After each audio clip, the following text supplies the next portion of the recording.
চব্বিশের পর আবার ২৬ সাল, ডাক্তারি পরীক্ষার প্রশ্নপত্র আবার ফাঁস। এবারে পরীক্ষা বাতিল, আবার নতুন করে ঘোষণা পরীক্ষার দিন। গিনিপিগে পরিণত ছাত্রছাত্রী সমাজ। গত ৩ বছরে ২ বার আবার ভারতের অন্যতম বড় পরীক্ষা নিট প্রশ্নপত্র ফাঁস, গ্রেপ্তার হয়েছে।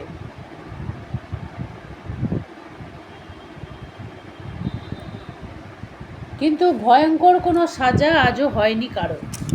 বারবার একই কাণ্ড হচ্ছে, কিন্তু কখনোই মাথা ভরো জেল ভরো স্লোগান তোলে না কেন্দ্রের সরকারের বিরুদ্ধে সেলিম শতরূপেরা।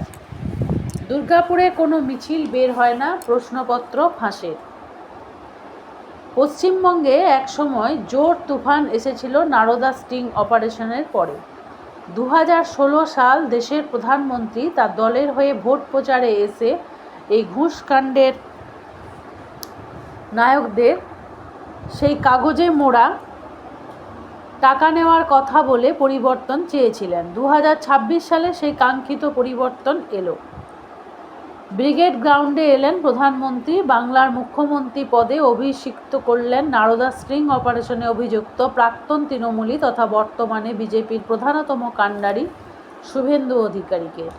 এবারে বাংলার বিধানসভায় অভূতপূর্ব দৃশ্য দেখেছে বাংলার মুখ্যমন্ত্রী শুভেন্দু অধিকারী এবং প্রধান বিরোধী দলনেতা শোভনদেব চট্টোপাধ্যায়, দুজনেই কিন্তু নারদা স্ট্রিং অপারেশন ঘুষকাণ্ডে অভিযুক্ত। কোনো সাজা আজও কারো হয়নি, অপেক্ষায় জনতা। মনে পড়ে ২০২১ সালের এক মহারণের কথা। মমতা বন্দ্যোপাধ্যায় বনাম শুভেন্দু অধিকারী। প্রথমে ঘোষণা হয় মমতা জয় পান, পরে জয়ী ঘোষিত হন শুভেন্দু। শুভেন্দু কটাক্ষ করেন কম্পার্টমেন্টালে জয়ী মুখ্যমন্ত্রী এবং তৃণমূলের কটাক্ষ ছিল লোডশেডিং বিধায়ক।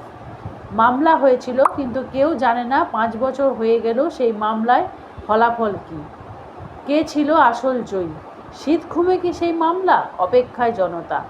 কয়লা মামলা, বালি মামলা, লোহা মামলা, গরু পাচার মামলা, ছোট বড় প্রভাবশালী কারো হলো না সাজা। বানতলা ধর্ষণকাণ্ডে কোনো ফাঁসি হয়নি, রাত জাগাও হয়নি। বিজন সেতু হত্যাকাণ্ডে গ্রেপ্তার কি হয়েছিল? কেউ কি সাজা পেয়েছিল? বিচারের বাণী নীরবে নিভৃতে কাঁদে। বিধানসভার অলিন্দ থেকে বিজন সেতু অপেক্ষায় নারদা ঘুষকাণ্ডে জেল হোক ঘুষ করতে।